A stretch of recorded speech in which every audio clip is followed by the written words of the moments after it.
अगर अभी तक आपने इस चैनल को सब्सक्राइब नहीं किया हो तो प्लीज़ इस चैनल को सब्सक्राइब कर लीजिए और साथ ही साथ बेल आइकन को प्रेस कीजिए ताकि समय समय पर आपको लेटेस्ट वीडियोस मिलती रहें। Hello friends, this is Manish Patil, motivation का बाप। दोस्तों, आज हम इस वीडियो में चर्चा करने वाले हैं देश की आजादी के संबंध में। कहा जाता है कि 15 अगस्त 1947 को भारत हमारे देश को आजादी मिली। बट मेरा आपसे एक प्रश्न है, क्या आज भी हम सही मायने में आजाद हैं? क्या देश में जिस भी तरह की व्यवस्थाएं चल रही है, जिस भी तरह का शासन चल रहा है, उसके आधार पर कहा जा सकता है कि हम लोग कंप्लीटली फ्री हैं? दोस्तों, 15 अगस्त 1947 को आजादी मिलने के पास हमारे पास दो ऐसे दिन हैं जिनको हम राष्ट्रीय पर्व के तौर पर मनाते हैं। एक है 15 अगस्त और दूसरा है 26 जनवरी। 15 अगस्त जिसे हम स्वतंत्रता दिवस के रूप में मनाते हैं और 26 जनवरी जिसे हम गणतंत्र दिवस के रूप में मनाते हैं।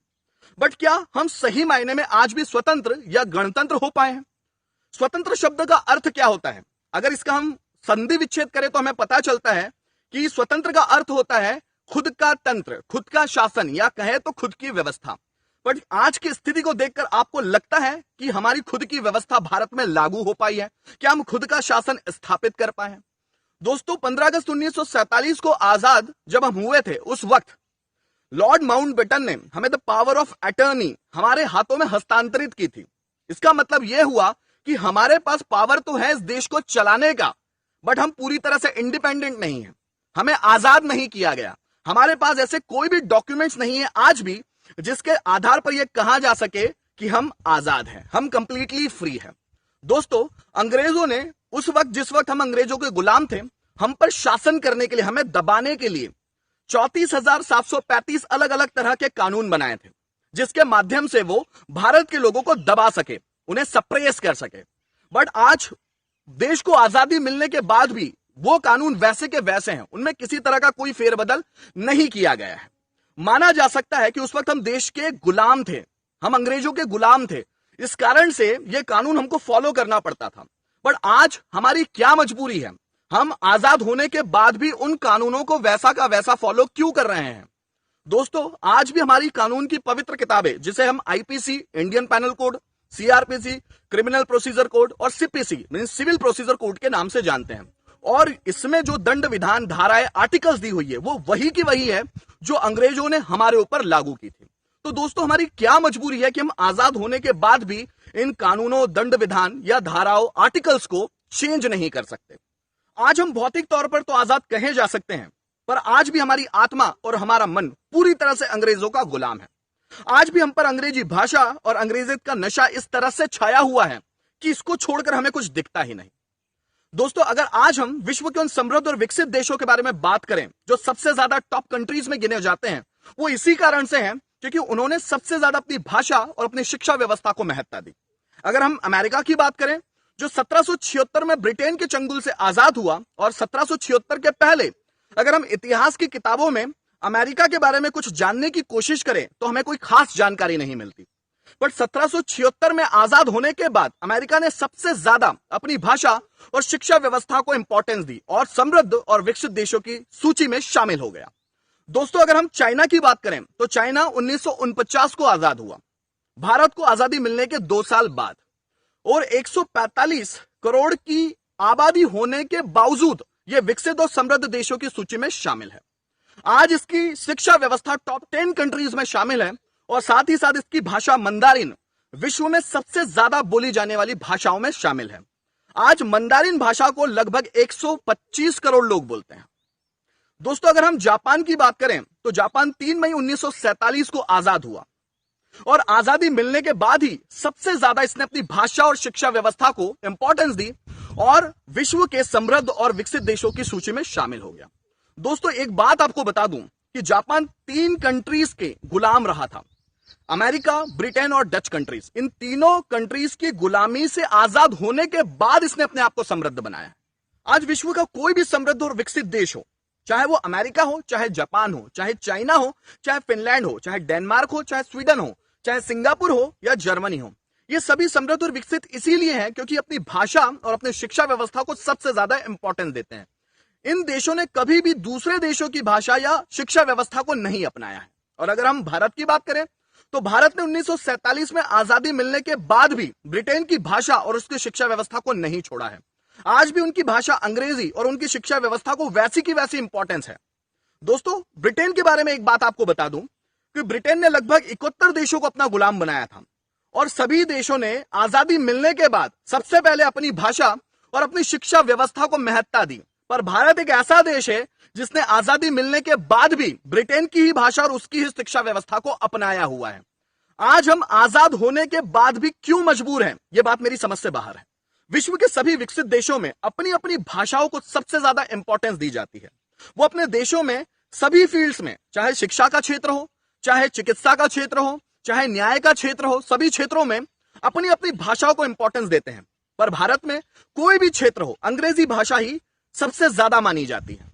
अगर हम शिक्षा के क्षेत्र की बात करें तो सभी सब्जेक्ट, चाहे इंजीनियरिंग हो, चाहे मेडिकल साइंस हो, चाहे लॉ के सब्जेक्ट्स हो, सभी इंग्लिश में पढ़ाए जाते हैं। अगर हम हायर स्टडीज की बात करें, जैसे अगर आपको एमबीए करना हो, एमसीए करना हो, एमबीबीएस करना हो, साथ ही साथ आईआईटी, एनआईटी, आईआईएम कॉलेजेस में एंटर होना हो, तो वहां भी इंग्लिश का चलन ही सबसे ज्यादा है। अगर हम दूसरे देशों की बात करें, चाहे जर्मनी हो, सिंगापुर हो, जापान हो, वहां पर इंजीनियरिंग, मेडिकल साइंस, लॉ के सब्जेक्ट सभी उनकी भाषाओं में पढ़ाया जाता है। भारत में ऐसा क्यों नहीं होता? दोस्तों, मैकॉले ने जब से इंडियन एजुकेशन एक्ट लागू किया है, आज लगभग 150 साल हो गए हैं। हमारा इंजीनियरिंग का कोर्स और मेडिकल साइंस का कोर्स वैसा का वैसा है। अगर हम अपने संविधान के बारे में बात करें तो यह संविधान भी हमारे देश भारत का बनाया हुआ नहीं है, बल्कि 8 अलग अलग देशों के संविधान से कुछ चीजें लेकर बनाई गई है। अगर हम हमारी कानून की पवित्र किताब आईपीसी के बारे में बात करें तो आईपीसी, जिसका नाम है इंडियन पैनल कोड, तो ये इंडिया का बनाया हुआ नहीं है, बल्कि ये आयरलैंड का बनाया हुआ है, आयरिश पैनल कोड, जिसकी कॉपी इंडिया में कर दी गई है। दोस्तों, आपकी जानकारी के लिए बता दूं कि ब्रिटेन पहले ब्रिटेन नाम से नहीं जाना जाता था, बल्कि ये 3 देशों का समूह था, न्यू साउथ वेल्स, स्कॉटलैंड और आयरलैंड। तो आयरलैंड या इंग्लैंड में जो भी पूरा कानून चलता था, वही के वही कानून इंडिया में वैसा का वैसा लागू कर दिया गया है, जिसे इंडियन पैनल कोड के नाम से जाना जाता है। जैसा कि मैंने आपको बताया कि अंग्रेजों ने भारत के लोगों पर शासन करने के लिए 34,735 अलग अलग तरह के कानून बनाए थे। उनमें से एक कानून था इंडियन पुलिस एक्ट, जो 1860 में अंग्रेज सरकार के द्वारा बनाया गया था भारतीय लोगों के दमन के लिए। दोस्तों, इस कानून के मुताबिक पुलिस को राइट टू ऑफेंस था, पर लोगों को राइट टू डिफेंस नहीं था। इसका मतलब क्या हुआ? राइट टू ऑफेंस मतलब पुलिस के पास यह अधिकार था कि किसी भी व्यक्ति को वो लाठियों से पीट पीट कर अगर वो जान से भी मार डाले तो पुलिस पर किसी तरह का कोई केस नहीं होगा। और लोगों के पास राइट टू डिफेंस नहीं था। इसका मतलब क्या हुआ कि लोग चाहे तो अपने आप को बचा नहीं सकते थे। अगर पुलिस उनको लाठियों से पीट रही है तो उन्हें लाठी को पकड़ने का भी अधिकार नहीं है, रोकने का भी अधिकार नहीं है, नहीं तो लोगों पर ही पुनः केस लग जाएगा। दोस्तों, आप जानते हैं भगत सिंह को फांसी क्यों हुई? एक वक्त साइमन कमीशन भारत में आया हुआ था रोलेट एक्ट को लेकर। इस एक्ट के मुताबिक अंग्रेजी सरकार किसी भी भारतीय को शक के आधार पर जेलों में भर सकती थी और चाहे कितने भी दिन जेलों में रख सकती थी। दोस्तों, इस एक्ट का और साइमन कमीशन का विरोध करने के लिए लाला लाजपत राय और उनकी टीम, जिसमें भगत सिंह भी शामिल थे, वहां पर गए। वहां पर सॉन्डर्स, जो पुलिस के अधिकारी थे, उन्होंने अपनी पुलिस टीम को लाठीचार्ज का आदेश दिया और खासकर लाला लाजपत राय को निशाना बनाया। और इस निशाने में सॉन्डर्स ने उन पर 14 लाठियां मारी, जिसके बाद लाला लाजपत राय की मौत हो गई। इसके बाद भगत सिंह ने इसके विरोध में पुलिस स्टेशन में एक केस फाइल किया और जब कोर्ट में केस गया तो सॉन्डर्स को फ्री छोड़ दिया गया, आजाद छोड़ दिया गया, यह कहकर कि यह इंडियन पुलिस एक्ट के मुताबिक ही है। सॉन्डर्स ने कोई जुर्म या कोई गुनाह नहीं किया है। इसके बाद भगत सिंह को बहुत गुस्सा आता है और उसके बाद का इतिहास हम जानते हैं कि भगत सिंह ने सॉन्डर्स को गोली मारकर उसकी हत्या कर दी और भगत सिंह को फांसी दी गई, अर्थात भगत सिंह शहीद हुए। भगत सिंह जब जेल में थे और लोग उनसे मिलने जाया करते थे तो हमेशा लोगों से एक ही रिक्वेस्ट किया करते थे कि जब भी भारत देश आजाद हो जाए, इस तरह के कानून और खासकर इंडियन पुलिस एक्ट को सबसे पहले हटाना, जिससे भारत की जनता को किसी तरह से कोई नुकसान ना हो। दोस्तों, आज भारत को आजादी मिले हुए 70 से 72 साल हो चुके हैं, पर इंडियन पुलिस एक्ट वैसा का वैसा है, इसमें किसी तरह का कोई फेरबदल नहीं किया गया है। दोस्तों, एक अंग्रेज अधिकारी था जिसका नाम था लॉर्ड नील। वो अक्सर भारतीय महिलाओं, बहू बेटियों के साथ बलात्कार किया करता था और उसकी जो टीम थी अंग्रेजों की, वो भी अक्सर यही काम किया करती थी। और इन लोगों ने सजा से बचने के लिए एक ऐसे कानून को बनाने की मांग की जिसके आधार पर वो सभी महिलाएं या बहू बेटियां जिनके साथ बलात्कार हुआ है, उन्हें खुद यह साबित करना पड़े कि उनके साथ बलात्कार हुआ है, तो उन्होंने इस कानून को बनाया और इस कानून के बनने के बाद महिलाओं को ही साबित करना पड़ता था कि उनके साथ बलात्कार हुआ है और शर्मिंदगी के कारण बहुत सारी महिलाएं और बहू बेटियां ये साबित नहीं कर पाती थी और अंग्रेज अफसर छूट जाया करते थे। दोस्तों, समझ में आता था उस वक्त हम गुलाम थे और कानून अंग्रेजों के बनाए हुए थे, पर आज हम किस तरह के मजबूर हैं। आज भी वो कानून वैसा का वैसा है। आज भी भारतीय समाज में किसी महिला बहू बेटी के साथ बलात्कार किया जाता है तो उस महिला या बहू बेटी को ही साबित करना पड़ता है, आरोपी को नहीं। तो ये कैसा कानून है दोस्तों? उस वक्त एक कानून था कि जेल में जो भी कैदी होंगे उनको खाना एल्यूमिनियम के बर्तन में दिया जाता था और आपको यह पता भी होगा कि एल्यूमिनियम एक स्लो पॉइजन है और अंग्रेज सरकार अपने सभी कैदियों को खाना एल्यूमिनियम के बर्तन में दिया करती थी, क्योंकि अधिकतर उस वक्त कैदी हमारे भारतीय फ्रीडम फाइटर्स हुआ करते थे। दोस्तों, उस वक्त हम गुलाम थे, पर आज तो हम आजाद हैं। आज भी हमारे कैदियों के साथ जो भारतीय हैं उनके साथ ऐसा बर्ताव क्यों किया जाता है? आज भी उनको खाना एल्यूमिनियम के बर्तनों में ही दिया जाता है। इस कानून को अभी तक क्यों नहीं बदला गया है? साथ ही साथ अंग्रेजों ने कानून बनाया था लैंड एक्विजिशन एक्ट, जिसे भूमि अधिग्रहण कानून भी कहा जाता है। इस कानून के मुताबिक भारत देश की सारी जमीन अंग्रेज सरकार की है और अंग्रेज सरकार जब चाहे किसी भी जमीन के लिए अगर नोटिस लगा दे तो उस किसान को उस जमीन को अंग्रेज सरकार को देना होगा। दोस्तों, इस लैंड एक्विजिशन एक्ट के तहत लॉर्ड डलहौजी और उसकी टीम ने, या यूं कहें अंग्रेज सरकार ने, लगभग एक दिन में 21 हजार किसानों की जमीनों को हड़प लिया, जिसे हम हड़प नीति के नाम से भी जानते हैं, और 10 करोड़ किसानों को भूमिहीन कर दिया। और दोस्तों, ये कानून आज भी वैसा का वैसा है, इसमें कोई चेंजेस नहीं किए गए हैं।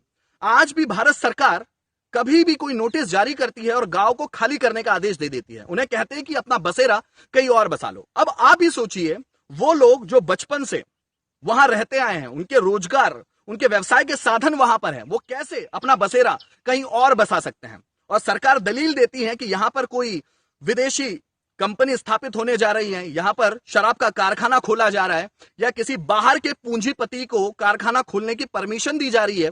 इस आधार पर सरकार गांव की गांव खाली करवा देती है। तो ये लैंड एक्विजिशन आज भी वैसा का वैसा ही है।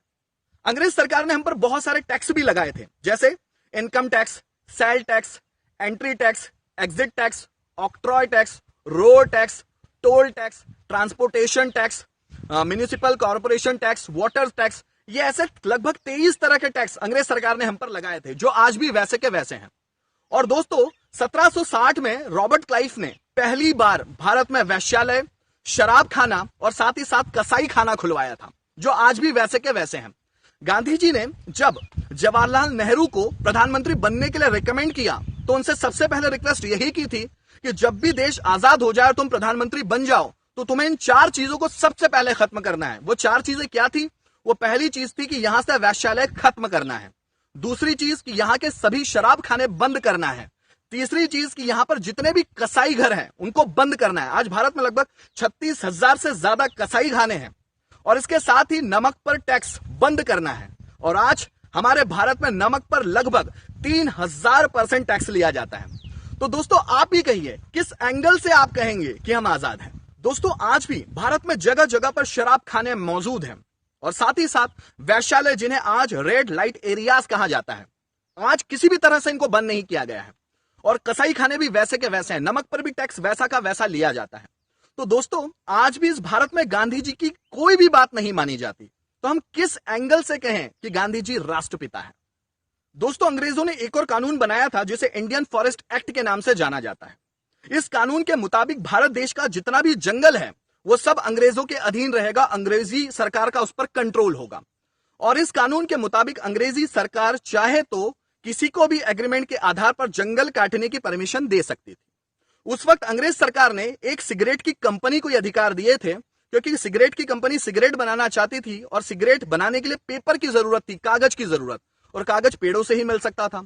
तो अंग्रेजी सरकार ने एग्रीमेंट के आधार पर उस कंपनी को पेड़ काटने की परमिशन दी थी। और आज भी वो कंपनी भारत देश में धड़ल्ले से पेड़ काट रही है, आजादी मिलने के बाद भी। तो दोस्तों, इस इंडियन फॉरेस्ट एक्ट को क्यों नहीं बदला गया? आज भारत में जंगल की जो संख्या है वो बहुत कम होती जा रही है, पेड़ों की संख्या बहुत कम होती जा रही है। तो भारत सरकार इस कानून को बदलती क्यों नहीं? दोस्तों ऐसा कहा जाता है कि 1857 की क्रांति से लेकर 1947 तक जब भारत हमारा देश आजाद हुआ, लगभग 7,32,000 क्रांतिकारियों ने अपने प्राणों की आहुतियां दी, जिसमें मंगल पांडे, शहीद भगत सिंह, सुखदेव, राजगुरु, राम प्रसाद बिस्मिल, चंद्रशेखर आजाद, ठाकुर रोशन सिंह, अशफाक उल्लाह, सरदार उधम सिंह शामिल थे। और साथ ही साथ वो लोग जिन्होंने आखिरी सांस तक भारत के लिए सब कुछ किया, जैसे महात्मा गांधी, सरदार वल्लभ भाई पटेल, जवाहरलाल नेहरू, राम मनोहर लोहिया और जयप्रकाश जैसे लोग। दोस्तों ये लोग आज तो हमारे साथ मौजूद नहीं हैं, बट ये जहां कहीं भी मौजूद होंगे, आज भारत के शासन व्यवस्था और कानूनों को देखते होंगे, समझते होंगे, तो इन्हें बड़ा दुख होता होगा।